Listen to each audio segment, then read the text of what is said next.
episode of the Labor Lounge. We appreciate you.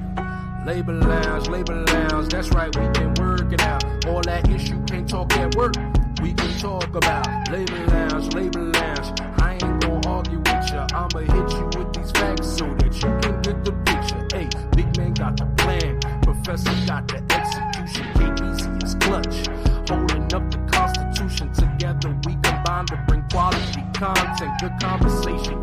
You don't even know where the time went. So call the pastor, call the deacon, call the good girls or call the heathens. It don't even matter, call them if they breathing. Ain't no excuse for you to be sleeping. Tell them to tune in when it reaches the weekend. Saturday nights at 11 Eastern to where you going? Oh, I'm gonna be over here listening to the Labor Lounge. Them boys, they gon' work it out. All that issue can't talk at work, we can talk about. Labor Lounge. I ain't gonna argue with you. I'ma hit you with these facts so that you can get the picture. Hey.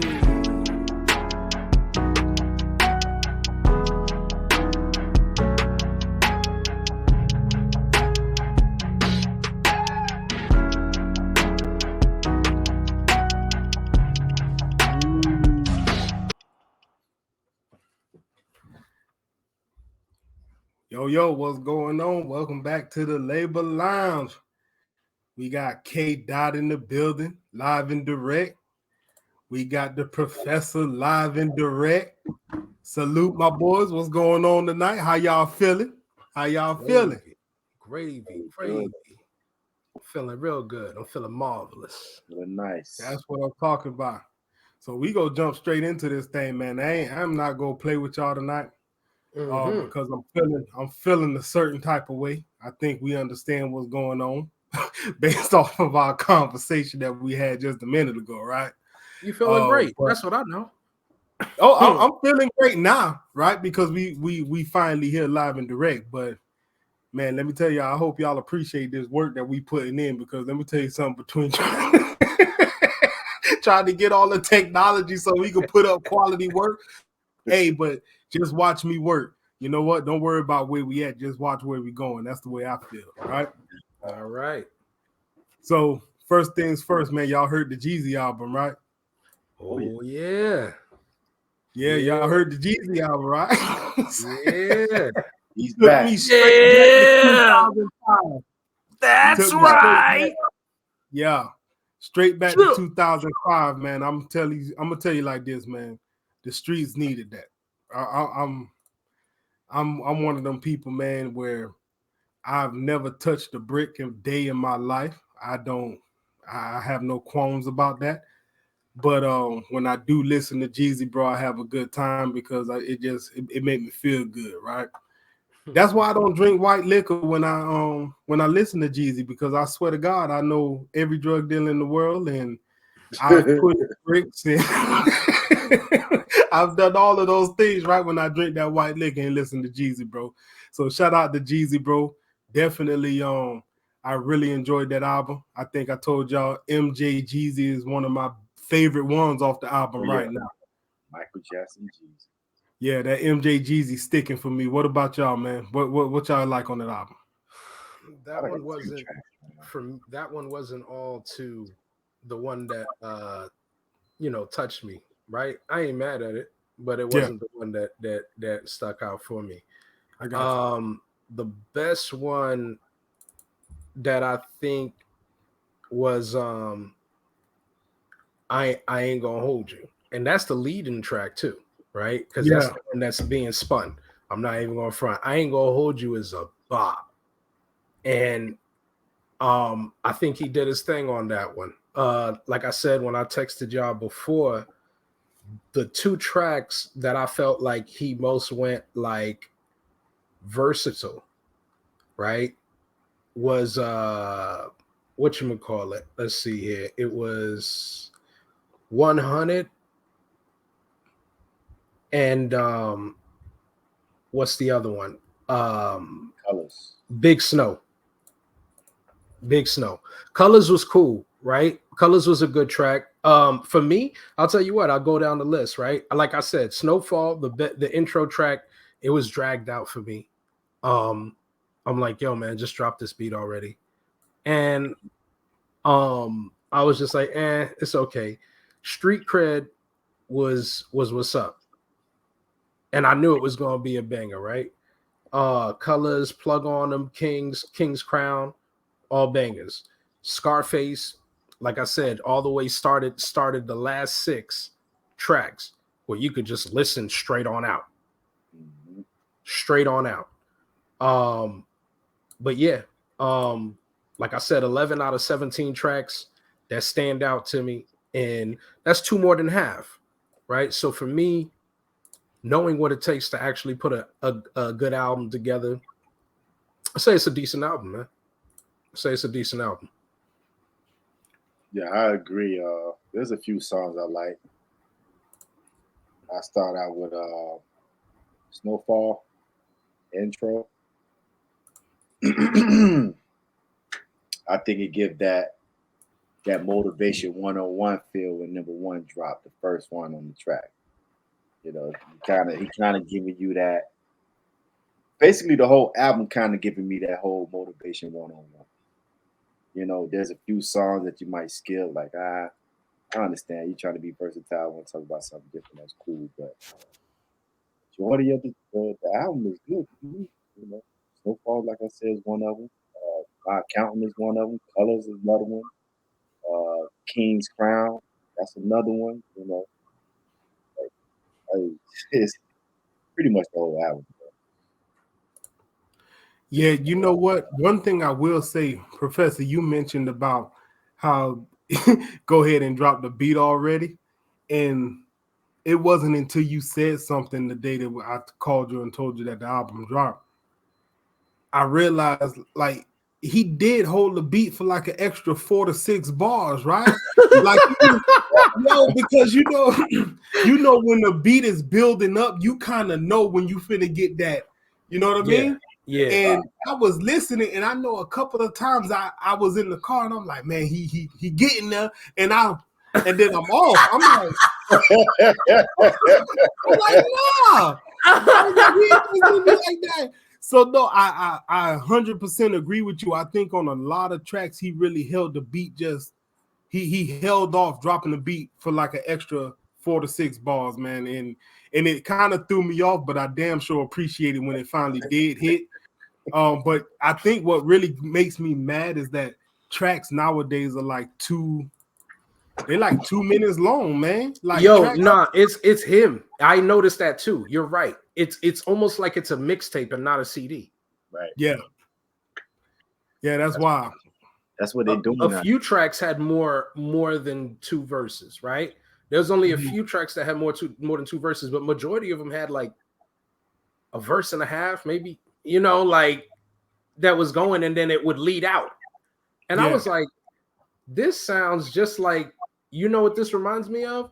TM103. Yeah, TM103. Is that the one with OJ Simpson on it? That was OJ Simpson. I don't remember if that was the one with OJ Simpson on OJ, Super Freak. A super freak. A super freak. A super freak. Yeah, TM103. It was a hit or miss for me. Like, there was some tracks I rock with, then there was other ones where it was just like, I can move on. When he remixed the Ass joint that Nicki Minaj did, yo, my man went crazy on that. Yeah. That Thug Motivation 101, Beezy, you said earlier, it took you back, right? This album when you first heard it, right? Only difference between it was a grown man talk.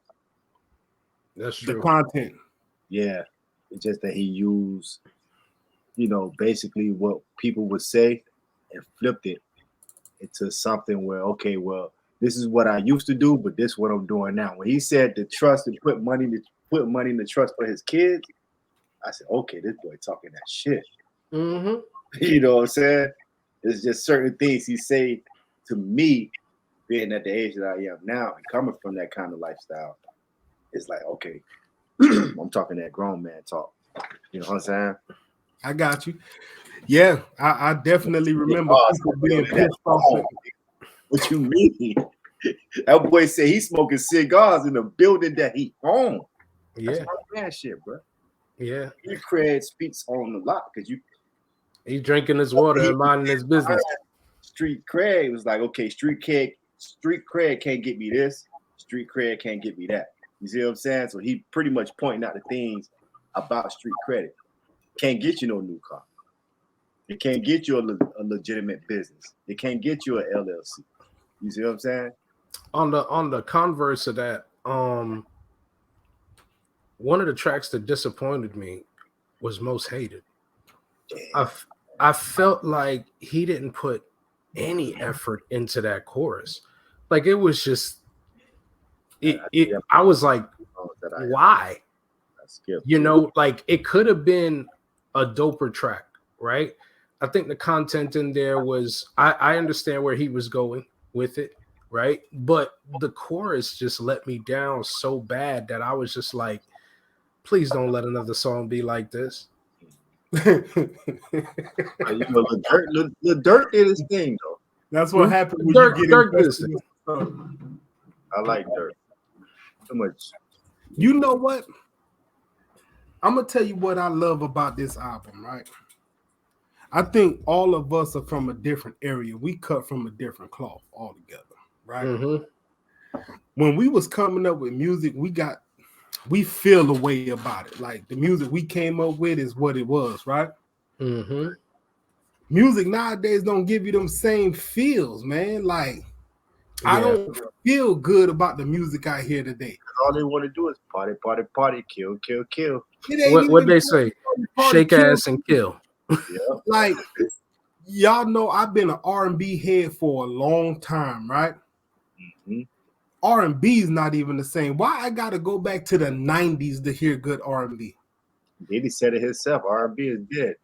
It's not dead. You got some people but you gotta search for it. Like I came across a guy named Sean Milley, right? He got a couple tracks that I'm like, oh man, he got that feel to it. Like you feel the music. It's something I want to play while I'm drinking wine with my wife, right? But then everybody else, like they just, I'm finna eat it from the back. It's like, come on, man. Like you ain't even work up to that. Like that's the first thing you said.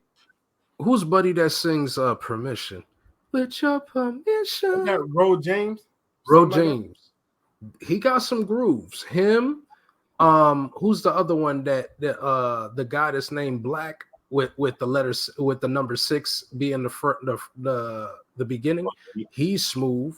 You know, surprisingly, I heard like maybe 1 or 2 tracks, right? I don't know about his whole catalog, but T.I.'s son, which one was the one that was doing a little groove?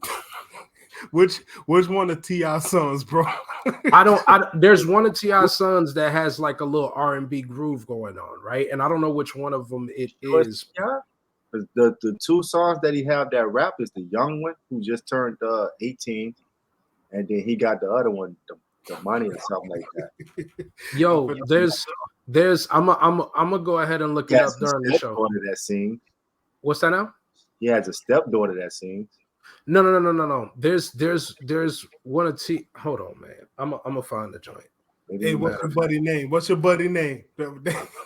Every show you pull out that phone, boy, you go at it, my man. Yeah, my homeboy Google, eh? Hey, I ain't mad at you. You know, I just want you to know another little thing, man. Struggle beards matter, right? I just want you to SBM. I'm starting the movement called SBM, bro. Struggle beards matter.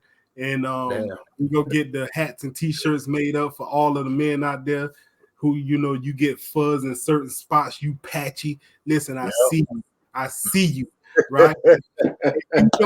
You don't have to be ashamed, right? You wasn't blessed with them jeans, but it's okay, man. Struggle beards matter. SBM. Hey, merchandise coming soon. Y'all be ready for that. Mm-hmm. Oh man, I'm gonna start a whole campaign hating on full beards. Damn.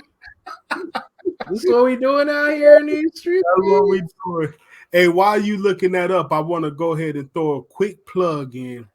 While you finding that information, we got a show coming up next week, Saturday. We're gonna be inviting a sponsor, Harmony House Day Program, coming out of In and around Atlanta area, we're going to be bringing the founder and CEO to the platform so we could talk to her. And we're really going to find out what it is that she's doing and how she's giving back to the community. She has a great program going on, and we're going to bring her on and we're going to get her insight, and we're going to support her as she is supporting us. So shout out to Harmony House. We'll be bringing her on next week, Saturday. That's going to be, She's doing big. Yeah, that's going to be Saturday the 29th. That's going to be at 9 p.m. Eastern time. We will be with the founder and CEO of Harmony House Day program. We'll find out everything that she's doing and how she's giving back to the community. Big ups to her, and just thank you in advance for coming out and spending your time with us. So we'll be doing that next week, Saturday at 9 p.m. Eastern time. That's the 29th of October. Yes, sir. Boop, boop. I'm gonna be to be continued on that. We're gonna go ahead and come back to that. You couldn't find it? Couldn't find it? All right, that's cool. So yeah, just before we transition, shout out to Jeezy. Again, I think the streets needed that. It's a lot of rap music out here nowadays where I don't know what these people talking about. It's a lot of agendas out there, or so-called agendas. I don't like getting involved in all of that on this platform anyway. And on this platform anyway, but it was just the album that made me feel good, man, and it took me back to the days when I was out there ripping and running. So we're gonna go ahead and transition right there. We're gonna bring up something, man, that it falls right into the hip-hop community. We got a young man talking about something that I kind of agree with, and we gonna talk about it. So I'm gonna pull it up, we look at it, and then we'll get into the meat of the conversation. Y'all ready? Here we go. They ain't gonna want to hear this, man, but a lot of people's problem is weed, drugs, liquor, but a lot of them is weed. And sometimes we think weed helps us. We think weed is helping us, and in actuality, I can't speak for everybody, but weed slow a nigga down. Weed slow a nigga down, man. I used to think like, man, weed helped me think better. Weed helped me be more creative. But just think about it. We crave for weed. We need weed in the morning. We need it at afternoon. We need it at night. We need weed before we eat. We need weed before we have sex. We need weed before we leave the house. We need weed before everything. We got to get weed as soon as we touch down in a new city, new state. We need weed. Pull out a cigar.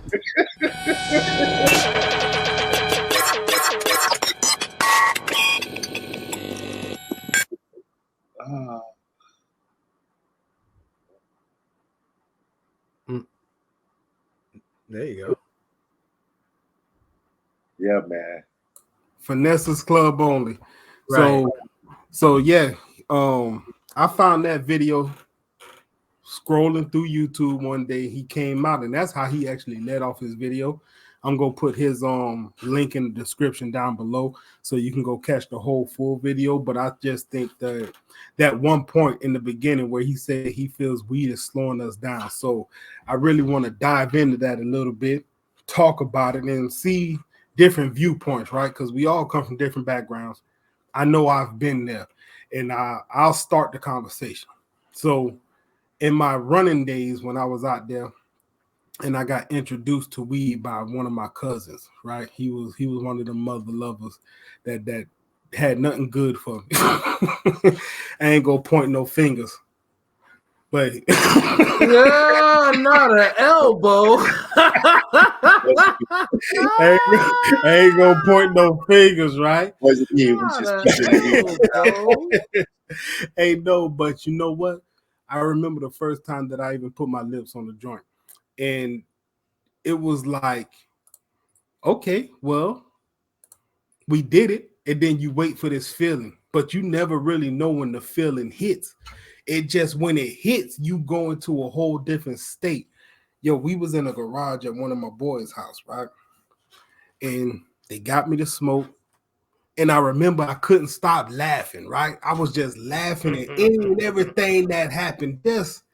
just uncontrollably laughing. And everybody was looking at me, and then they started laughing, but they're laughing at me laughing. Meanwhile, nobody knows why anybody is laughing, right? It was the craziest thing in the world. But that moment right there, right? It did something, and I'm looking at it in hindsight. It created the habit, because every time I smoked from that point, guess what I was looking for? I was looking for that moment, right? And to the guy's point, when he says, you know, weed is slowing us down, I kind of agree with that, because I remember there was days where I get up and I have every intention on being productive. I got to go run this errand, go to the bank, pay this bill, do this, do that. I'll go ahead, I'll smoke in the garage. Next thing you know, I'm sitting on the couch in the garage playing Fight Night, round 3. I done ordered up Chinese food. They deliver it to me. Then I convinced somebody to run up to the gas station to get me a couple Arizona iced teas and some Charlie gummy worms, bro. Like that sounded like a good time, man. It sounded like you had a great time. You know what's crazy? It was a good time. It was a good time, and that's a problem, because everything I intended to do that day did not happen, right? So when Buddy says it's slowing you down, I kind of understand. And everybody's experience is going to be different. But from my experience, I found that it just really made me lazy. Like, and I'm looking at it in hindsight, because I enjoyed every time when I was vibing, right? But in hindsight, there was a lot more productive stuff that could have been happening. I've had conversations with people where we'll be at work, right? And paydays coming, they be like, I'm finna spend my whole check. I'm finna get my whole check and I'm finna buy all this. It's like, your whole check? And when you say that, listen, when you say that to somebody and you're sober, you understand. It's like, yo, that's not the way to move, man. Don't do your whole check, right? But when he got it and it's time to blow it down, it's like, man, I'm glad you spent your whole check, boy. I bet you are glad he spent his whole check. You didn't have to spend none of your check. But that's a fact, man. So that's just my 2 cents on it, man. Like, you know what? I agree. It does slow us down, right? There's people I feel that do control it, because I have come across functional people who smoke, and they smoke and get up and get very productive. But I was not one of those individuals. So with that being said, I'm going to go ahead and I'm going to pass it over to the professor, man. What's your thoughts on that? I think this is the reason why. Well, first off, let me talk about Mr. Finesse, right? The Finesse's Only Club, right? One thing that was very important is that he was talking about himself, right? He really wasn't talking about other people. He's like, you know, weed slow me down, right? So yeah, I could go ahead and understand that's his experience with it. I could respect everybody else's experience with that too, right? I think the real problem comes from lack of education, right? A lot of people are casual when it comes to marijuana smoke. They just go ahead and say, hey man, I'm looking for that gab, boy. Let me get that gab. So it's like, you're not going ahead and choosing your strains based upon the effects that you want. Every strain has a different effect. So if you're trying to be productive and you get what is typically referred to as an indica dominant strain, these things are going to weigh you down, because they have effects that would be related to what is called couch lock, right? Where you're sitting on the couch and you feel like you can't move. You know, like you don't want to do nothing.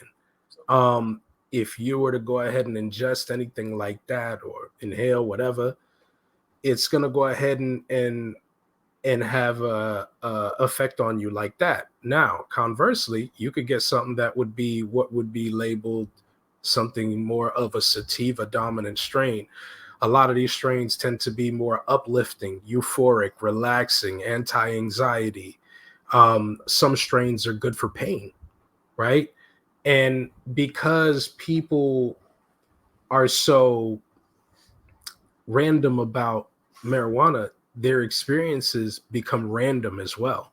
right? So some people can go ahead and function no problem, be okay, and then have that one surprising experience where they think that they're going to be okay, but it hits them and it's like, oh shoot.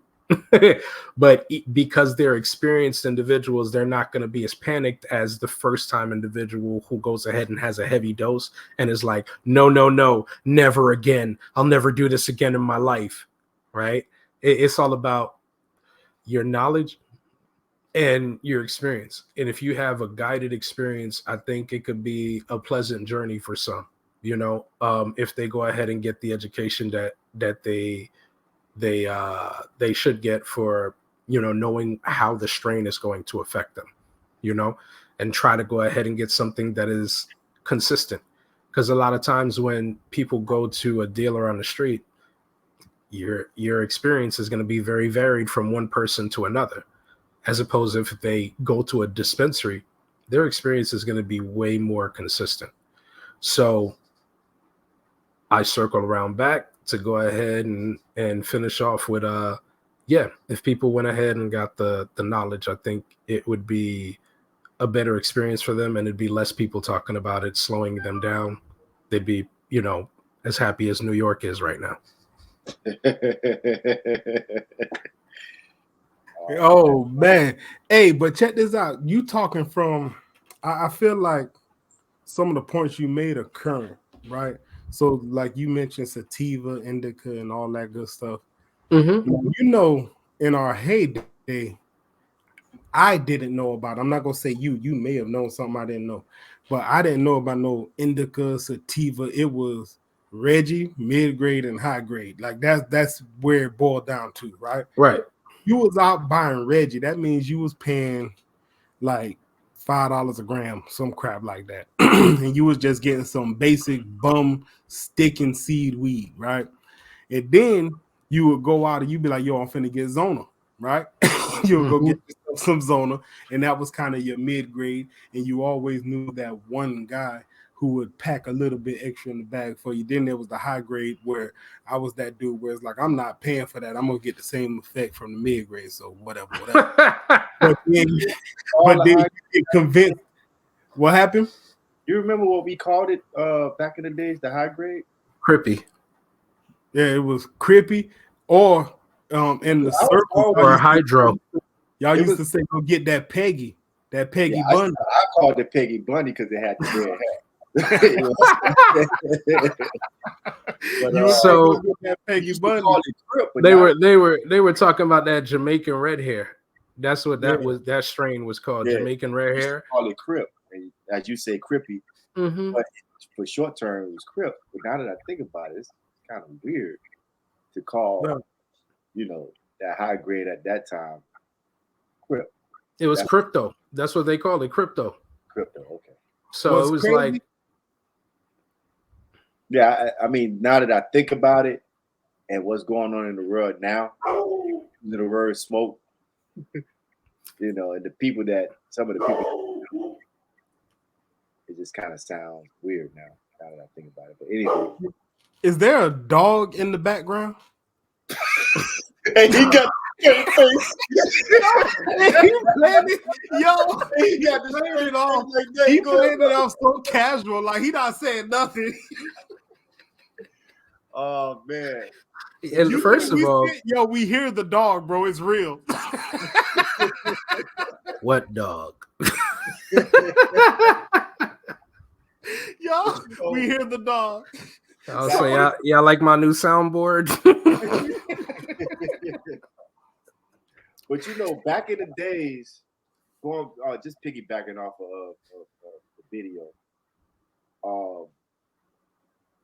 like I would say, it all depends on everybody's experience. Weed for some people, and it's not for some people. And I didn't realize that until years later that is not for me. I would find myself trying to do something productive, and then when I smoke, I don't even want to do it no more. And back in the day, you could call it smoking that fuck it. You want to do something, fuck it. I ain't for that. After you don't got up there, you like, fuck it. You know what I mean? when it comes down to what he say, you can't do anything without doing it. I was one of those people, you know.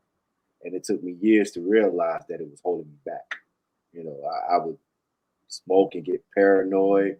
I'm ready to shoot, stab, fight anybody that you know what I mean. It took my mind in places that it didn't need to be in. You know what I mean? Especially if random things that I don't need to be thinking about that I will overthink on. You know what I mean? So I would say it's for some people and it's not for some people, depending on the person's experience. You know? I got you.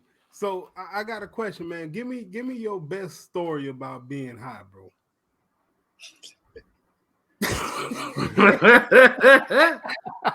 Hey, you gotta share this with the world, because back in our heyday, we used to sit around the domino table and say, all this need to be recorded, and now we recording it. So we need that story. The people want to know.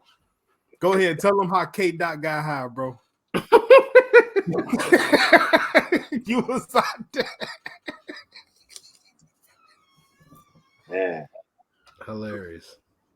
It's a lot of stories though, but well, pick the one, because the people want to know. People, leave it in the comments. Tell them you want to know. He on the spot right now. Yeah, they leave. Give me. I'm gonna do a lightweight one too. Give me 30 comments and I share a story. 30 comments. Yeah, I'm just light. Bro, don't nobody like you like that, bro. Ain't nobody coming to see you, Otis. Tell you what. Ain't nobody coming to see you, Otis. Nobody coming to see you, Otis. Hey, one way to find out. Hey, check this out, man. Check this out. Listen, at the end of the day, I agree. Weed does slow you down a little bit, but to those who can handle it and get productive, shout out to you. But the one thing I will say, man, if you go smoke, don't come within my bubble smelling like that, because I think you smell like hell. That's where I stand on that. Like, you don't do what smell you want. Do what you want. Yeah, you don't live smell your best cute. life. And the worst part is when y'all come in with your old lady and both y'all smell the same way. I just be like, man, y'all some smelly motherfuckers. And I'm just go ahead and call the corporate office at 1-800. Yeah, 1-800 acting like an ass and harassing me because I'm out here on my weekend trying to get some shit. So real talk, do you think? Hey, listen. To my weed smokers, you can leave it in the comments. Do you think you smell good walking around like that? No, nobody cares. I don't think I don't think they care as good or bad. They just like they high. Yeah. You know what? To the people out there that go and spend $100 on a bottle of cologne, you go and buy your Paco Rabanne, right? Mm-hmm. And I can't even smell it because you smell like that dank. Like, that don't even make sense. Like, you just wasted. They say that Kush is the new cologne, bro. That's that Gucci man. That's what they listen. You first of all, I don't know why he hating on cannabis for men. You know, like he out here tripping because these people are living their best life on the weekend, and he mad. And he said, "Listen, change up your whole style, okay? I could care less if you're having a good time. When you come see me, make sure you get your act together, and I want to smell that Paco Rabanne. You understand me? You got my nose on fire because you out here feeling good, and I'm throwing around heavy ass bags. Now bump that, bro. You need to take your ass out the door, bro. So basically, what you're saying is some hate. I want to be high. The truth comes out, okay? The truth comes out after all this. Man. He want to be like you, but he over here at his 9 to 5. And how dare you come here enjoying yourself? I left that in the past. I left it in the past, dog. Listen, shout out to everybody, bro. I mean, do what makes you happy, bro. I like money in my pocket. I hate when I go see the weed man and he's smiling at me like, nigga, you going broke. I'm taking all your money. But hey, shout out to the people that went ahead and sold on the weekends to go ahead and substitute or pay for their habit. I got you. So hey, let's go ahead and push it forward. How about this, right? Mm-hmm. Have you ever been somewhere in a group setting, whatever, and y'all are doing, let's just say, whatever y'all doing, y'all having a great time, and you come along on a conversation or you're doing something, and somebody wants to give you the history behind it, and you really just want to kind of be where you at?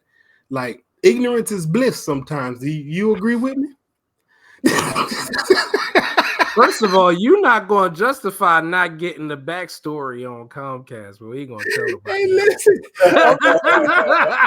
because I already know where that was coming from. Ignorance is Hey, you bliss know to what? a certain degree. It's funny because listen, you saw The Matrix, right? Mm-hmm. You remember, I can't remember his name, but there was a guy, he went and sat down with Agent Smith, and he was at a restaurant eating the steak. He had plugged back into the Matrix. Mm-hmm. And as he's eating the steak, he was like, ignorance is bliss. And he started talking about what he's going through outside of the Matrix. And he was like, I don't want that crap. Like, put me back in, plug me back in, and I'll tell you everything you want. Mm. Yo, sometimes, in that might be, I'm not going to say extreme, but just to bring it into context, sometimes you just want to do stuff, right? So this next clip, you know, although it does have some historical value, right, from a certain viewpoint, or not even a viewpoint, it might be a fact. I didn't fact check it, but I'm going to tell you my piece about it. Is like, sometimes you just want to be where you are. I don't want to know the history lesson. I just want to vibe. So check this out. Oh yeah, Black Panther. I loved it because Talking about Mansa Musa. Huh? Black Panther was actually talking about Mansa Musa, the king of Mali. He was the Did y'all catch the beginning of that? Mansa Musa. Okay, hold on. I want to make sure you catch the beginning, so let me get it right. man. Oh wow. That's what Black Panther was talking about. Oh. All of that. That's why I love Black Panther. Like, Oh, yeah, Black Panther's I loved it because Talking about Mansa Musa. Huh? Black Panther was actually talking about Mansa Musa, the king of Mali. He was the richest man on the planet, a black man. Oh wow. That's what Black Panther was talking about. Oh. All of that. What is Wakanda. Wakanda, yes, sir. Like the concept of that is a beautiful thing. Yeah, the story is written as King T'Challa, who was the Black Panther, was worth over $90.7 trillion. He had more money and more wealth than Batman, Iron Man, etc. That was the comic book, how they wrote it. The only man who reached that type of wealth was Mansa Musa, the king of Mali, a black Muslim. He was the richest man on the planet to date. No one else is richer than that man. So that movie was fashioned after Why is Mansa that Musa. publicized more? They can't do that. Hey, so shout out to Drink Champs, right? So, huh? Is that a fact? I didn't fact check it, so I can't call it. But what I'm gonna tell you why I brought this. Mansa Musa was the richest man in I know history. where to get the information from, Mr. Professor. Okay. Mansa Musa, he was the richest man in history, Mansa Musa. Whether or not Black Panther was based on that would be something I'd have to confirm, but Mansa Musa was the richest man in history. He of all. Listen, I will take you at face value until I can do what I gotta do. But the reason I put that here today, because I specifically wanted to say this. Did you see Nori's face, right? When he was like, yo, I love Black Panther. It was a great movie. And the man said, yeah, that was about Mansa Musa. He said, say what?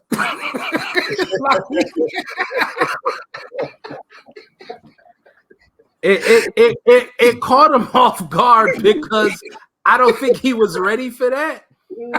But I'm gonna go out on a limb and say that Nori appreciated the backstory too. No, and listen. He might have. I'm not saying this is how he felt, but what I'm saying is he was like, say what? And then as the conversation went, my man say, he was like, oh yeah, they was talking about what was the thing? He said Wakanda. He was like, yeah, Wakanda. Like it's so. But if you notice, he's like that on a lot of interviews. So, like no, he'll say what it is to get you to come out with your shit. But listen, the conversation was really simple, right? The man came out and said, yo, I love the movie Black Panther. And I really believe he was in that moment. Like, he really liked the movie Black Panther. And then somebody comes in with a history lesson. It's like, yo, just let me vibe. Yo, so I'm sure he he appreciated it, right? But it catches you off guard, and it takes me back when I was on Clubhouse. I had called you, right? And we were in a room, and the topic, I can't remember the topic, but it was a topic, and I got in there and I said my piece, and I was just going on and on about how developing people is important, and you really try to understand where people are coming from, so you better know how to communicate. And somebody came on and said, I don't need to know where anybody come from because I am divine and I am stardust and I don't need to put my shoe on the other foot. Yeah. And I was like, yo, I said, I think we missing each other. Like, I want to make sure we talking about the same thing. So I kind of, she said, no, you said what you said. And I'm telling you, I don't got to put my shoe on the other foot. So I just simply leave quietly, bro. I don't gotta do it. Let me tell you something, man. That's not a place to go ahead and be, man, because unless there's some extreme circumstances, right? If you engage in a conversation, it's your duty to go ahead and engage in it in a civil manner, right? To go ahead and have it with that person. When you come from a point where it's just like, I said what I said, I don't want to understand what you got to say.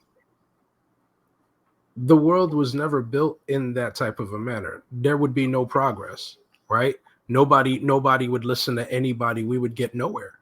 But the world is built on the art of conversation, right? And this is why I say this many times to you. I say, yo, communication is the burden of the messenger, right? So if you say something and somebody else doesn't understand, it's on you to go ahead and put your message in a frame where the other person can understand the message that you are delivering. You're the one who burdened them with having to listen to what you say. And you give them an opportunity to respond as well, right? But if you don't want to go ahead and have like a civil conversation, and you're already in this, I'm stardust or whatever the case may be, I'm unicorn poop. Like, look, go about your life, right? I'm gonna just leave that alone, because obviously the conversation is not going to be fruitful. It's going to be very one-sided. You're going to want to say everything that you want to say. If I have a counter argument, you're going to be closed-minded, whether I'm right, whether you know me to be right, or whether you don't know me to be right. It doesn't care. It doesn't matter. Whatever I say is shut down. So what's the point in engaging in that? You did the absolute right thing and going ahead and leaving. Leave quietly. Yep, that's what we do. Beezy, can you tell us a story about when somebody gave you a history lesson when you was just trying to be where you were, bro? Because my story with the whole Comcast. Hey, can I explain to you why you just can't move the modem? No, don't explain it to me. I want to be mad. Leave me alone. Don't make it make sense right now. Call me tomorrow.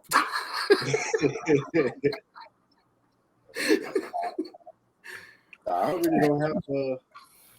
Like, nobody never really fact checked it. Hey, I'm gonna just show you one more time. I'm finna put Nori back up so y'all can see his face. Watch this now, and tell me he's not caught off guard. Watch this. Oh yeah, Black Panther. I loved it because talking about Mansa Musa. Huh? Black Panther was actually talking about Mansa Musa, the king of Mali. He was the richest man on the planet, a black man. Oh wow! That's what Black Panther was talking about. Oh, all of that. What is Wakanda? Wakanda, yes, Wakanda. Like, the concept of that is just is a beautiful thing. Yeah, the story is written as King T'Challa, who is the. Listen, I think he didn't understand what he said when he said Mansa Musa. I don't think he was thrown off by the fact he was giving him the backstory. I think he didn't understand. Like, he wasn't ready for those noises of Mansa and Musa. Like, just out of nowhere. Say what? Hey, them boys on that show drunk, man. Man, they tried to hear that shit. I'm going high and drunk at the same time. They probably edited that shit that way too, man. I'm not gonna lie. He said, hey, my man said, yeah. Wakanda. He say the concept Wakanda. of that is just amazing. Yeah. Hey, look, shout out to Drink Champs, man. Yeah. Leave it to them to give us something to talk about, man. But hey, this is what goes down in the break room. So yes, sir. I found that one today. I was like, yo, I gotta pull that one up tonight, man. But we gonna get into the meat of the topic, man. So y'all know I like to see people that come up on the glow up, right? And we got a gentleman by the name of D-Lay. Y'all know him? He was an early Instagrammer / YouTube, and he does comedy now, right? Long story short, he was on the Pressure Cooker with Pierre from Comedy Hype. Y'all know about those shows at all? Anything at all? Yeah, he's like Jamaicans at the courthouse. You talk about my man. No, that's Major Hype. My bad, wrong guy. Yeah. So anyway, what this one, I'm gonna play the video and then we gonna talk about it a little bit because I think it's something that is a much bigger conversation. And again, I don't have all the details to this particular situation, but I am going to talk about kind of how this plays into a everyday, day-to-day type of situation. Because one thing for sure, two things for sure, you got to be a person of your word. If me and you come to an agreement on something, then there should be no questions asked. So let's play the clip. We'll talk about it on the back end. Sound good? Yes, sir. Yeah, There's no win. Right. T.S. Madison, she comes on here a lot, and she's a transgender. But okay, forget that. So, speaking of craziness, what would you say about what's that been about you and Billy Sorrell? You know the situation with him. And But you, I thought Right. we already spoke about that, and that was something on the side, and we had more stuff to discuss. I don't. All right. No, but I don't. But I just what I'm saying is you're not holding your word because we. You know what I mean? Okay, but I You feel what I'm saying? You see what I'm saying? Like, if we're gonna do something, let's do what the protocol. All right. was stated. My thing was more about y'all two. Did y'all make amends of it? That's all. So you see, like, you still doing it, nigga. You don't keep doing the shit. Let's just let the shit go. You know what I mean? If we had a conversation and we agreed on something, you can't, as the host, take it to another place. Now you being disrespectful, and now you're gonna make me have to be disrespectful. I don't want that. Okay, The shit been going good, but now you know what I mean? Okay. You brought it there though. Right? Am I right? Right. Did he bring it there? No, you're right. Right. I will forget about it. But it is my show, though. It is my show. Man, but if you're gonna be disrespectful to me, it's fuck your show to me.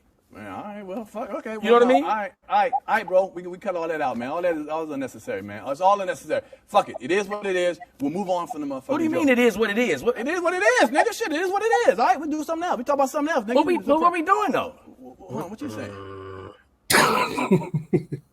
Huh? You done changed the whole dynamics of this.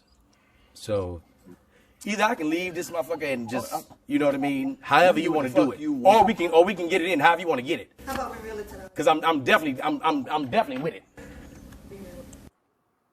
Turn me up a little bit. He's a comedian too. Up and coming comedian. Yeah, D-Lay is one of them people who I saw him come up. I don't remember what platform, but it was one of them. And he had a lot of great skits that he put out there. And it was just like, okay, you know what I'm saying? I see what he's doing. Gave me a lot of great chuckles. But this particular one, I just want to kind of talk about it in the aspect of, if you spoke about something before you get on the interview of what you're going to talk about and what you're not going to talk about, why are we talking about it? Right? Yeah. And again, I don't have all the details. This was a small clip, so I want to make sure I disclaim that it's a small clip. I'm going to do more research on it to find out exactly who this Mr. Sorrell was. I think it's another comic, but from what I have gathered to this point, has something to do with D-Lay's wife and Mr. Sorrell and so on and so forth. So when he asked that question, it seems like there was some conversation on the back end as to like, yo, we weren't going to talk about this, but yet you brought it up. So I would just like to get your initial thoughts on a small clip. Like, what y'all think about that? You know, if you talk about something off script, or excuse me, if you talk about something behind the scenes of what you're going to talk about during the interview, and somebody brings that up, how do you handle those type of situations? What's your thoughts? Personally, I would have just told her we ain't talking about the situation, and then off camera, we're going to have the conversation. Because now I look at him a different way now. Me knowing him being a comedian, and how he handled the situation, I don't agree with how he handled it. I definitely would have did it a different way. You know what I mean? Yeah. Can y'all hear me? Yeah, we can hear you. Okay. We just giving you the floor, dog. Like the one thing I'll say this, like just off of this little minute clip, the conversation seemed like it was flowing pretty good. But then all of a sudden this question comes up, right? And it kind of derails that. And the first thing he said was like, hey, I thought we was gonna move this way. Like he said it. And then he kind of brought that question back. Well, I just wanted to know what happened with XYZ. And he was like, yo, you still doing it. And at that point, I think as a good interviewer, you gotta be able to redirect. But as it started to get heated, it was just kind of like Pierre sat back, yeah, okay, well, but it is my show. It's like, yo, that's some BS right there, right? Like you gonna pull the "it's my show" card on me. That's almost like me being at work and saying, yeah, but this is my building, so you're gonna do what I tell you to do. Like you can't do that, right? Especially if we talked about it. If we've come to an agreement, then let that be what it is. That's just the respect thing. You got to be a man of your word. So that's kind of why I got on the bottom of the screen. There should be no questions if we spoke on it. Like if I brought this to you before we even sat down, there should be no questions about this. And what stuck out to me when it started to escalate, did y'all see what Pierre did when he was flipping through the note cards? Like he had nowhere else to go. He's flipping through his index cards trying to find the next question. It's like, well, just forget it. We're going to talk about something else then. Well, whatever. We're going to talk about something else. It's like, yo, you already done did the damage. It's like you almost set this up. At least that's what I'm looking at it like. And I could be wrong. But off of that small clip, that's what I get. And I think, I'm not going to say I think D-Lay handled it properly, but he didn't get violent. He said his piece. He put it out there. And, I mean, you could do with it what you will. But if we spoke on it, then I'm not going to say he wasn't justified for doing it. I'm going to say like this, right? I don't know. I mean, it looks like the clip is real, right? But I know a lot of times people do things to troll, you know? So if this is a real clip, I'm gonna say, yeah, if we talked about something, you should definitely have some type of integrity as an interviewer to hold on to the conversation that we had prior to the show, right? Because chances are the reason I don't want to talk about it is because, one, it affects me differently, right? It affects me directly. And I want to probably move away from that. I don't want to have a show about this, and every show that I go to, they just talking about this. Secondly, I probably only did your show contingent upon the fact that you were going to respect that, right? So now you got me on here and you just went ahead and slid these questions on in. So it was like you just straight up bullface lied to me, right? So I understand you getting hot, right? You getting hot about that, definitely, because my man just went ahead and he gave you like he hit you from the side, you know? He gave you a sucker punch. And so now you over here like, yo, we said we wasn't going to talk about this, right? Like you said this and, you know, we was over here and now you over there. So it's like almost like he wanted to get past it. But unfortunately, the dude went ahead and said, oh, I just wanted to go ahead and blase blah and redirected back into the question like he was going to go ahead and bully through what this guy is saying. He's telling you he doesn't want to talk about it. You redirect back to, oh, I just wanted to go ahead and talk about it. So he's like, yo, you still doing it, right? So now it becomes an integrity issue, right? Because you doubled down on the situation. And he's like, yo, we was right here. I told you not to do it. And you coming back over here. And the guy's like, yeah, I mean, he's like, yo, you the one who brought this, right? You're the one who did this. You're the one who called this on yourself. He's like, I did, but it's my show. once you double down in this area right here, it becomes very, very different for me, right? Because I'm very analytical. From the time that you said, yo, I'm gonna go ahead and it's my show, and then now here we are, and you're like, all right, fuck it, I'll edit it out. Okay, well, it is what it is.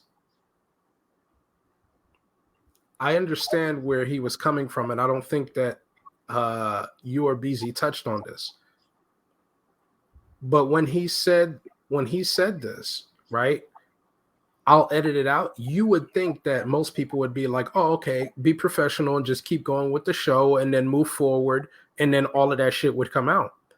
But no, because if you already had a conversation with a guy, right, and you agreed upon something, and then my man went ahead and deviated from the plan, he's no longer trustworthy, especially when he's doubling down on this situation.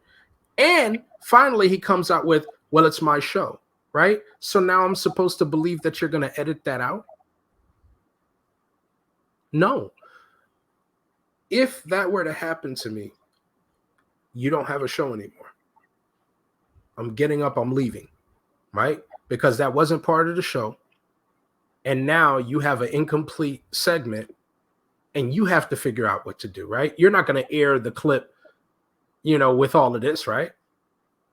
Would you do that? Because you're going to look like a dick, right? So I'm going to make sure that I sabotage the whole segment so that you don't have any material, because I don't trust that you'll edit it. There you go. Yeah, I agree. I mean, I think it's pretty clear and cut, right? And it's unfortunate because there's people out there that do those type of things where you agree on something and then they do something different once it boils down. And that's just not the way to be.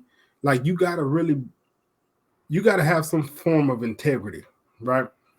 Mm-hmm. When somebody comes on, could you imagine if we set up an interview with somebody to come on our platform and they tell us, hey, look, I don't want to talk about Roe versus Wade, let's just say, right? Mm-hmm. Okay. But then the first thing I do when I get on the show after I get you all warmed up, and I say, well, the Roe versus Wade was really kind of a controversial topic, man. What are your thoughts on that? Yeah, I'm a white for doing that, like, because we've already agreed off topic that we weren't going to talk about this. So I understand where D-Lay was coming from. I don't think it was handled properly from Pierre, who's a part of that comedy hype team, but I still rock with him. I'm still going to watch the videos and all that kind of good stuff, but it was just kind of interesting because, I think it's going to be a good learning experience for him, and I'm going to take something from it too, right? Because as I start interviewing people on this platform, I want to make sure that I don't dibble into those worlds where I'm going to be disrespecting somebody. But sometimes it makes for good content too, so I might try to just push those buttons. We'll just see where the road takes us. Yeah. Yeah, that's really what it boils to. Beezy. Nope. Mm-hmm. Hey, listen, won't you go ahead and tell the people how you was out there dancing at the Bears back when you was 18, 19 years old? Who?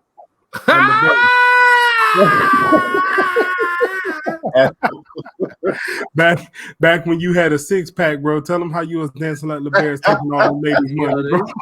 My man said, he said you was the model out there. Yeah. Nah. Hey, but listen, man. Good conversation tonight, guys. Listen, I'm excited about everything that's going on. I'm having my little struggles over here, but it's only gonna get better from here. We got a show next week, Saturday. Again, I'm gonna bring it back up. We got Harmony House Day program. We're talking with the founder and CEO of that program, so we can get insight on what it is she's doing to give back to the community.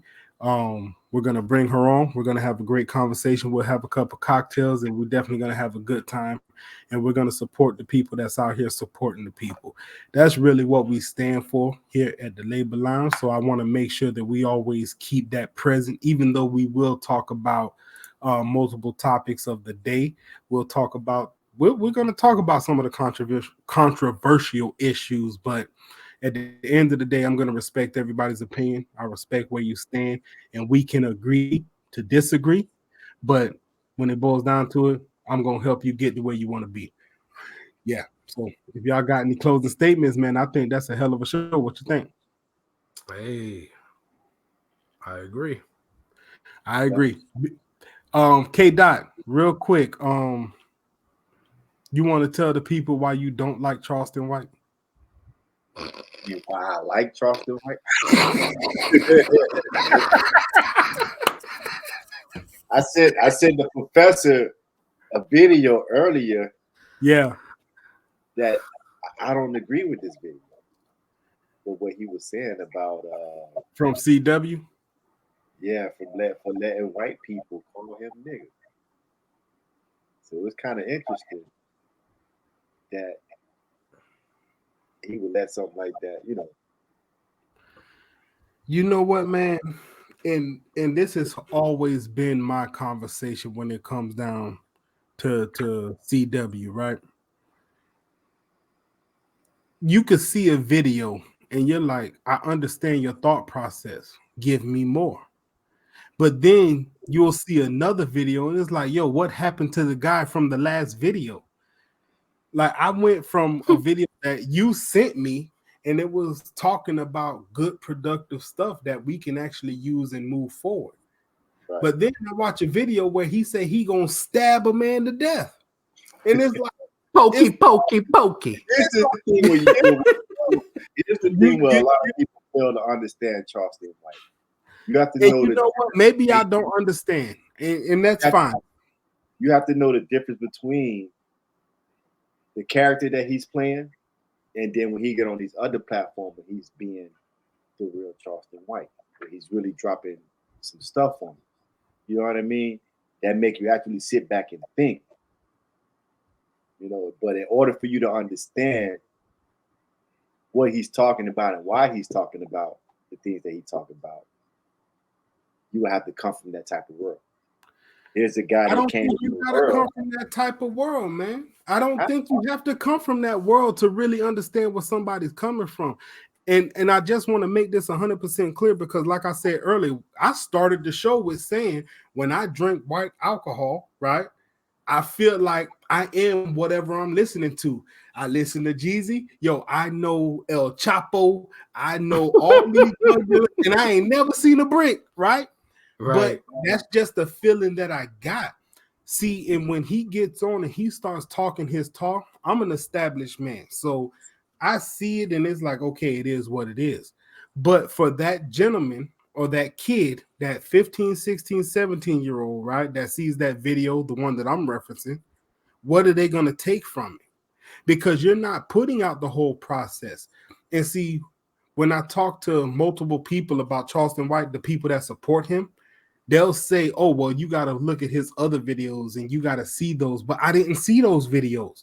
It's almost like if I watch Game of Thrones season 3, episode 4, and I'm like, why did she do what she did? Why she got this big old dragon? Why is this going on? They're like, yo, you got to go watch season 2. I don't want to go watch season 2. like I heard what you said. And not everybody's going to put in that work to go back and watch season 2. They're just going to take what you said. Yo, that kind of makes sense, and they're going to run with it. So if all I heard was I'm going to stab somebody who threatened me online, that's what I'm going to go out and do. And that's my argument. Listen, he drops facts. I'm not denying that. But then when you see the other videos, it's kind of like a contradiction. And for the people that say, oh, you're not from that cloth and you don't understand, you know what? That's fine. It just doesn't make sense. And that's where I'm going to land my plane. Go ahead. You know, even in that cloth, man, the people don't believe in what necessarily he's doing, right? Which is he's proud of being a snitch. He says, if you come at him, he gonna call the cops, right? I'm gonna tell you like this. I did my research on Buddy. Homeboy went to Texas Wesleyan University. and he is a philanthropist, right? So he goes ahead and he gives to the community, and he does some good things, right? He even has a program that's called Hype, Right. helping young people excel, right? Now, when I think about that, those are excellent things to go ahead and do.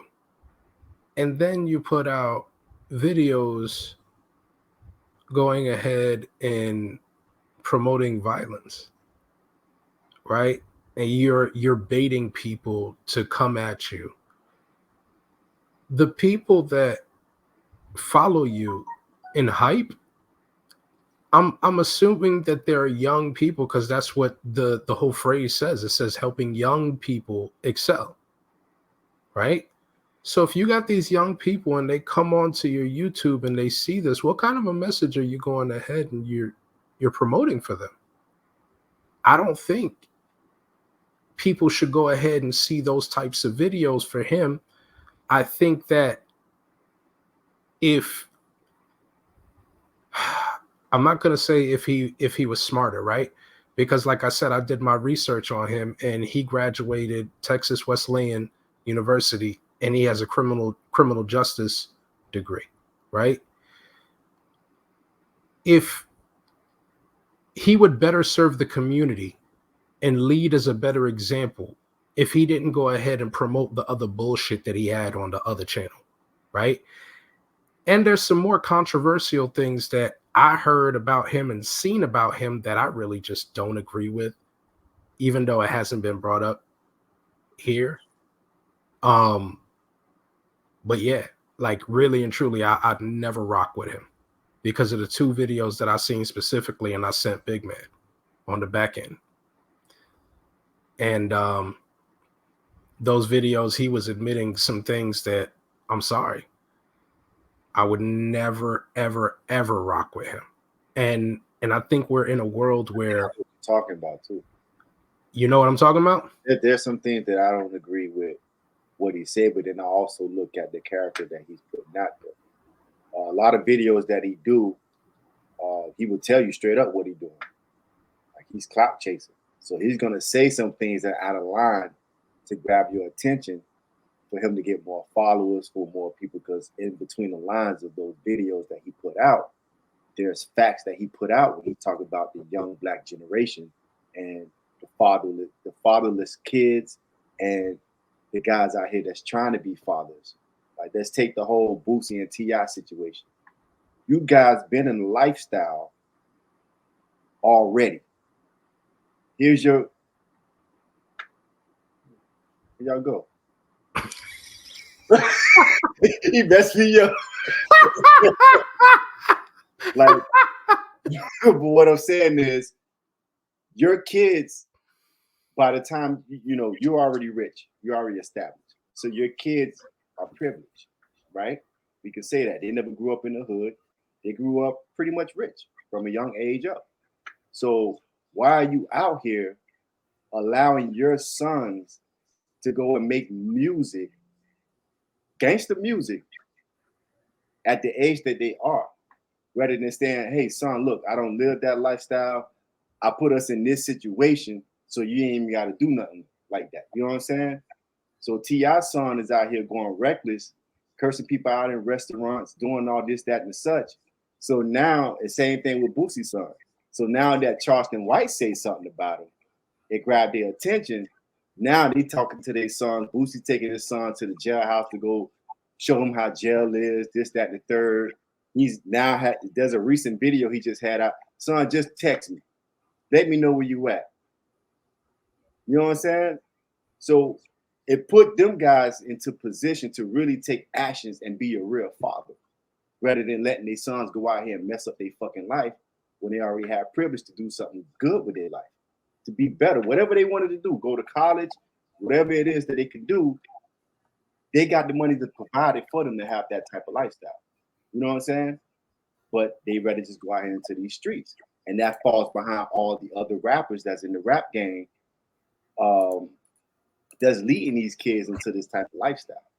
So he he talk crap, but he also waking people up.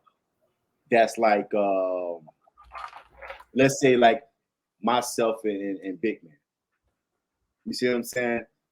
We raising our kids in a certain way because we don't live a certain lifestyle that our kids ain't never got to live. You see what I'm saying? So I just think that he talks a lot of facts in between the bullshit that he says.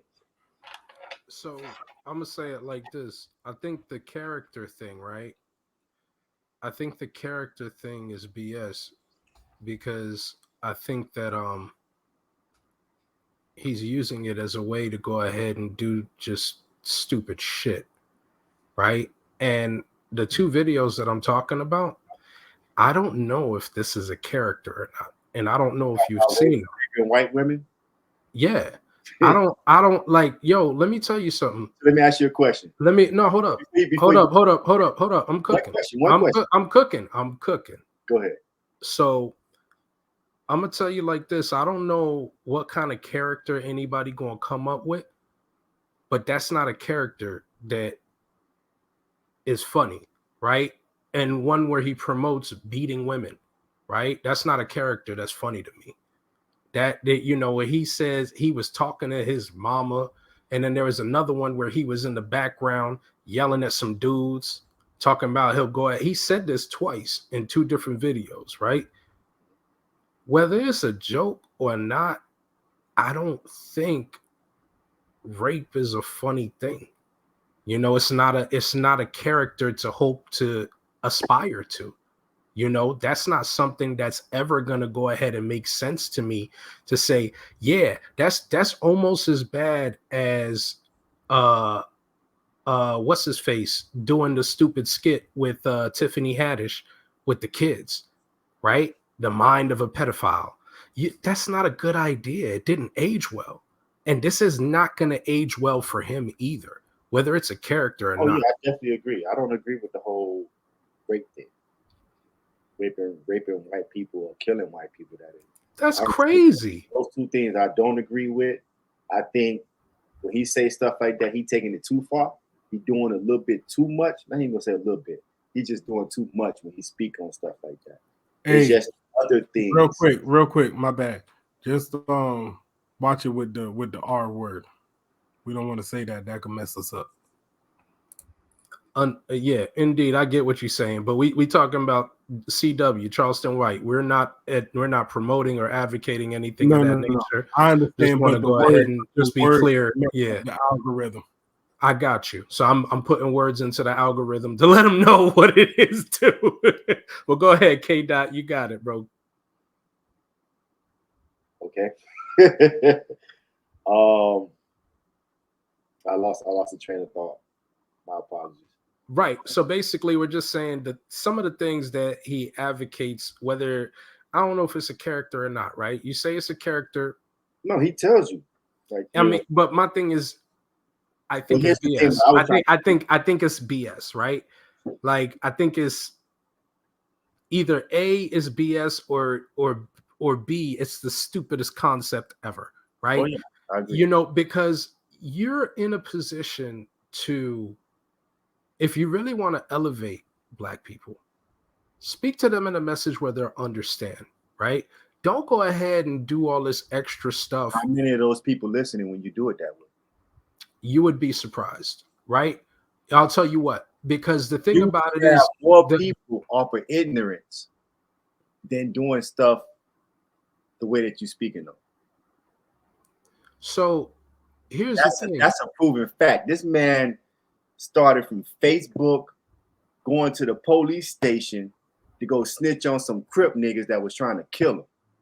And he blew up off of that. Every time he spoke against the rappers that promote violence, rape, and all this other shit, he's been blowing up ever since. What made me get into him is when he did a video with Say Cheese talking about Gilly the Kid, Lil Uzi Vert, and King Von and them talking about smoking somebody, what's his name, Tuka. Smoking Tuka. Nobody knew what Tuka was until they found out Tuka was a 15-year-old kid that got killed in Chicago. So now they got the whole world screaming smoking Tuka when the mama's still at home moaning. You ever seen that video? That's what got me into him, because he started speaking some facts about a lot of shit that made me sit back and be like, damn, you know what? Charleston White is the same guy that would go into businesses and scam them out of the workers' or the equal opportunity money. Yeah. Okay. Listen, man, I know who we talking about right now, right? And let me get back to what I was saying. Go ahead. You're in a position, you have hype, right? You have hype. Mm-hmm. You have other methods of influence. You got ladies going ahead and putting you on their podcast right now.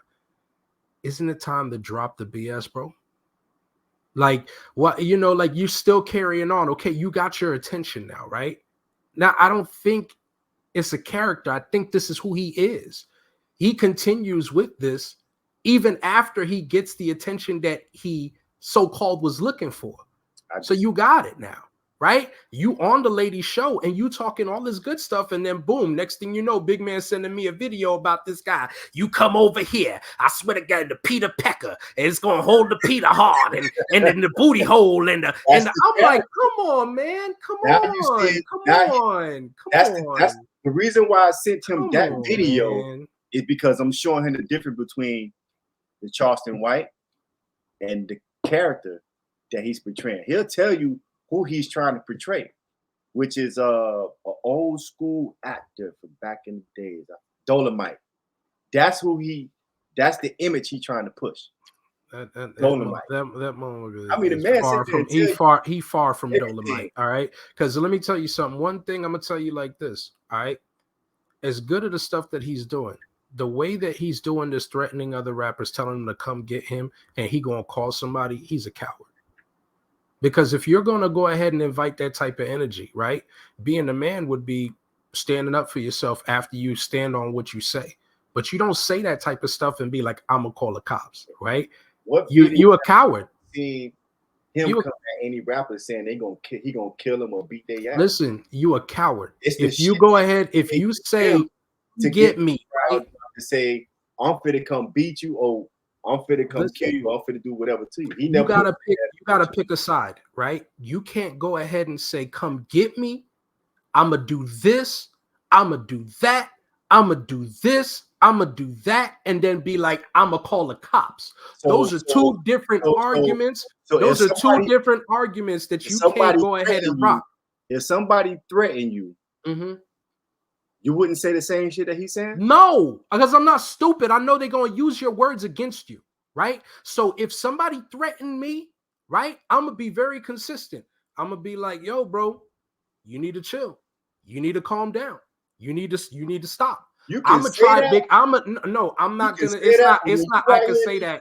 It's what it is. Bro, where I'm from, if a nigga threaten you, you better take heed to that shit, because they see. Okay, but are you gonna say you're gonna call the cops? It's a rap. Are you gonna call the cops, or are you gonna go ahead and take heed to it? What you mean? All right. You're gonna pick a struggle.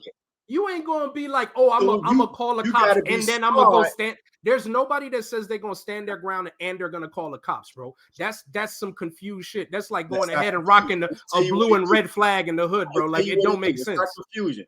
I'm gonna tell you what he do. When them niggas go to threaten him, he go to talking his shit. He already on the phone with the police. Let me know what's going on. This such and such guy threatened to do so and so to me. This, that, and the third. So if he just so happened to see him on the streets, like he did with Soulja Boy, and when Soulja Boy tried to attack him, what he do? Pepper spray his ass. He got all rights to defend himself. Okay. You put yourself in the position to have the right to defend yourself if you see this person. So you got all rights to kill that nigga or beat the fuck out of him and not get in trouble by it. Yeah, but most people who defend themselves don't go looking for it. They don't go looking for it. I'm a licensed gun carrier, bro. Yeah. So if a nigga sit up here and tell me I'm gonna shoot you in your face, I'm gonna jump on that phone and make that call. Hey, look, this guy just threatened me, so and so and so and so. Woo, woo, woo, woo.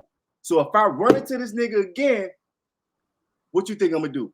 Hey, what's going on? You think I'm gonna just walk by him? Oh, nigga, this nigga threatened my fucking life.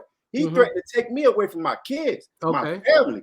So what you gonna kill this nigga on spot, bro? Oh, so listen, let me tell you something. That's it. That's the stupid. So when the police get called, no. That's the dumbest thing to say. When the police get called, that's the dumbest they thing already to say. got it on recorded. That's the dumbest thing to say. I already don't put You're wilding right now. Niggas, bro. You're wilding. You literally just admitted that you're gonna go ahead and lie and say that you were because you're saying that you're in fear for your shit, right? But you're the one who said you're the one who's gonna go and find the guy because he threatened you. You literally just said that.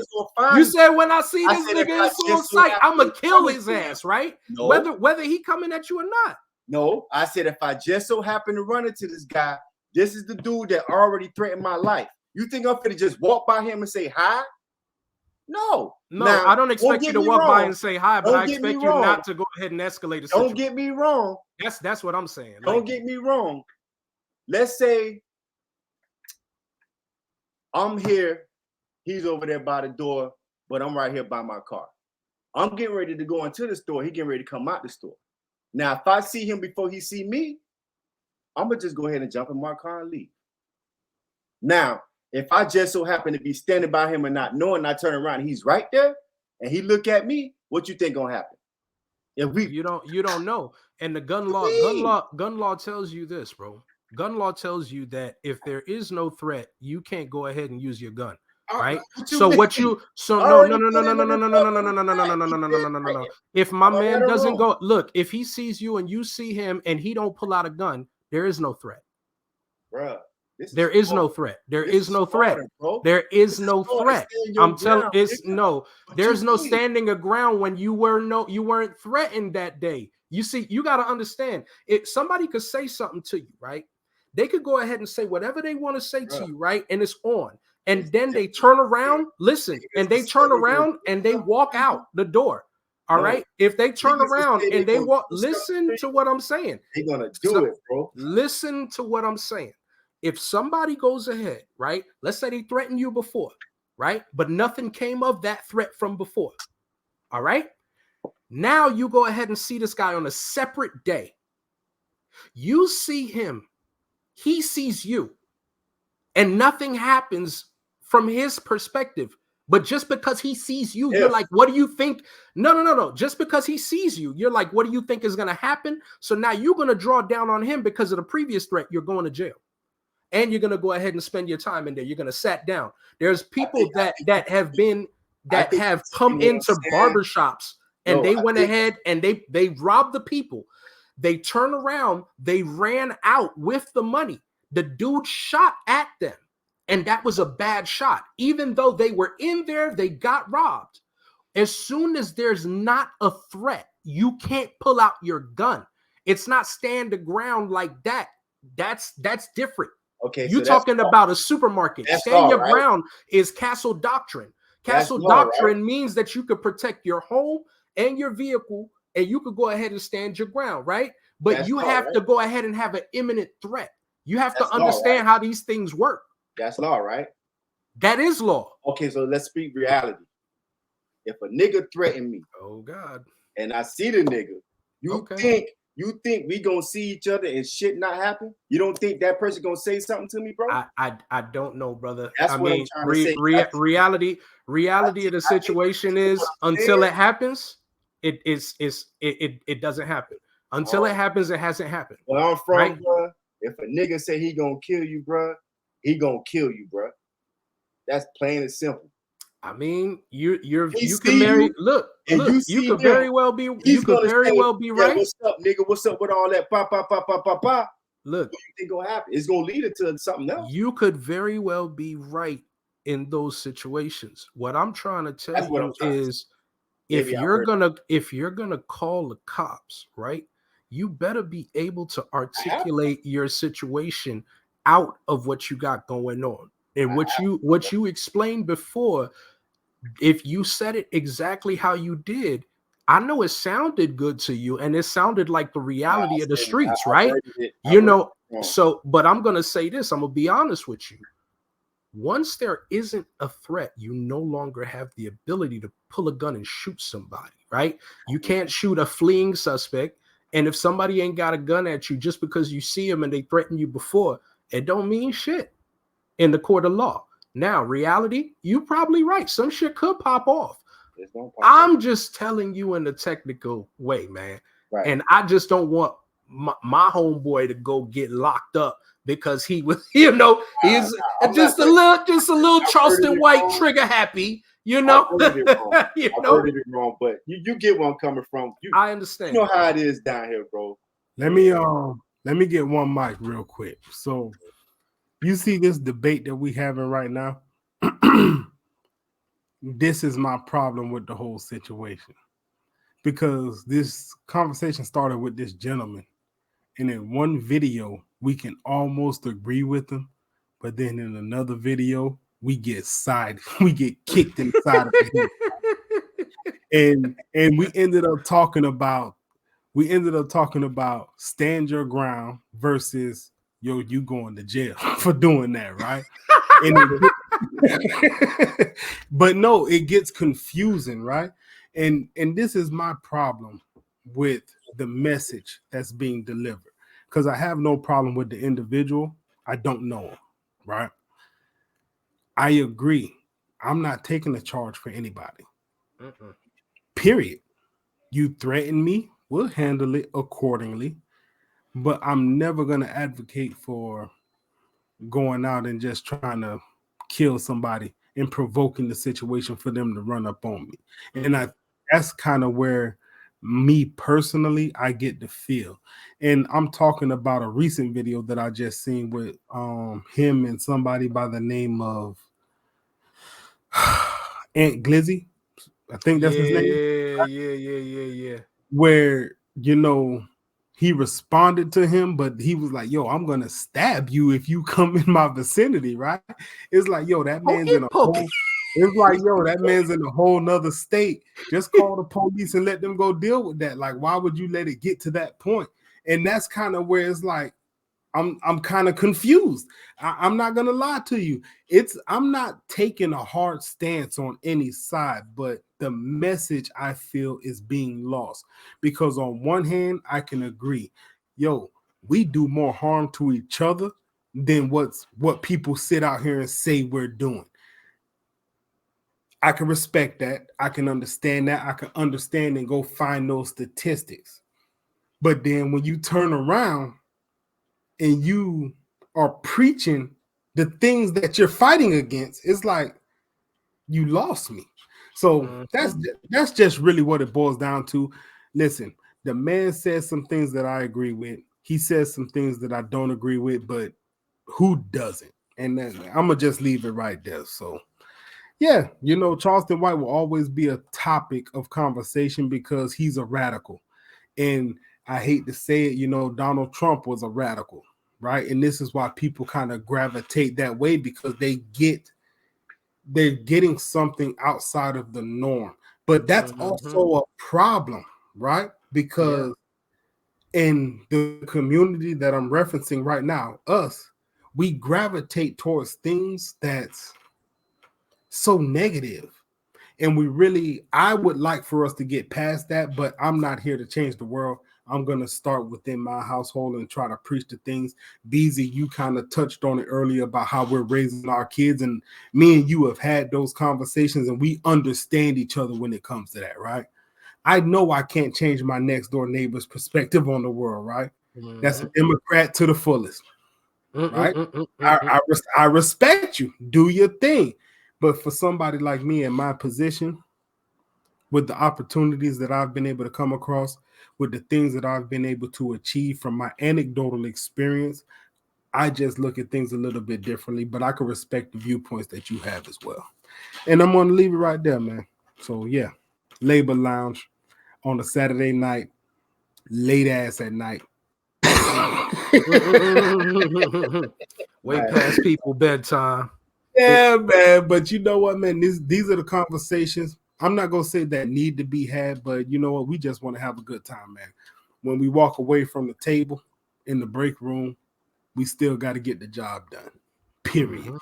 The job still got to be done. And that's what the Labor Lounge stands for, bro. So the way I see it right now, man, we've been on lunch for about an hour and a half right now, bro. The manager yeah, we finna get our ass whooped. Call the po-po, ho. Hey, listen, as always, man, we've had very productive conversation.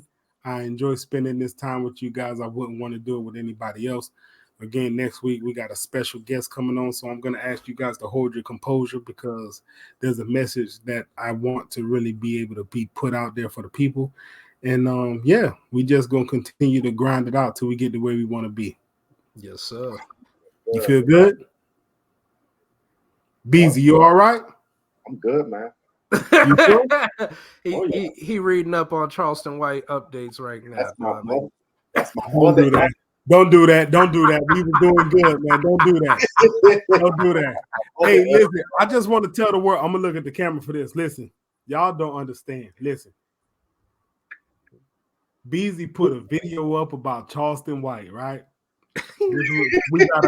We have a group chat. Like we semi-plan these things.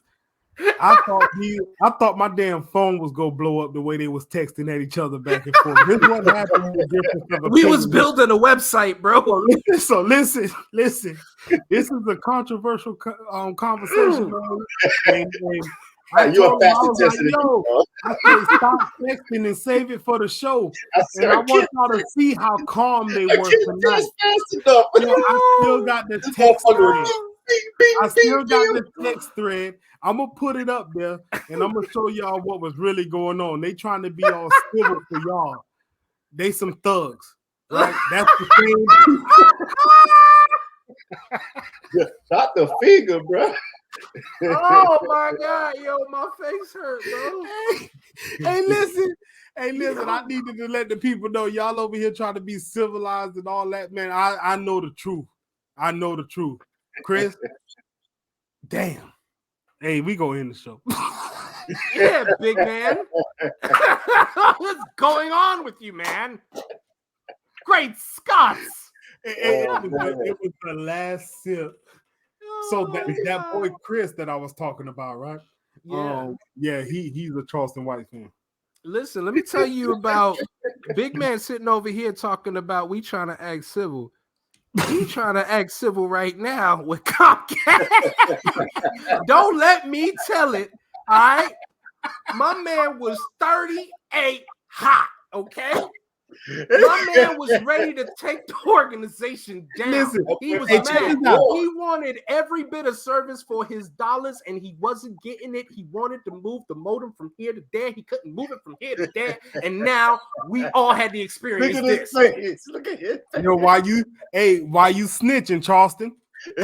Why you snitching, Charleston? This was his face. Man, I just don't understand. Yo, that won't make me mad. Yo, it's so simple, man. Just push the damn button. Why can't I move my modem, dog?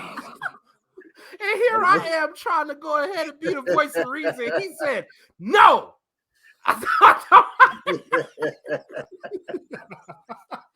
Maybe tomorrow, damn it. No. Oh, man. Hey, you know what's crazy? I was at work one time and I had one of my team members, right? He was like, big man, don't worry about that. You don't got to do that. I'm going to take care of that. I got this whole game plan XYZ.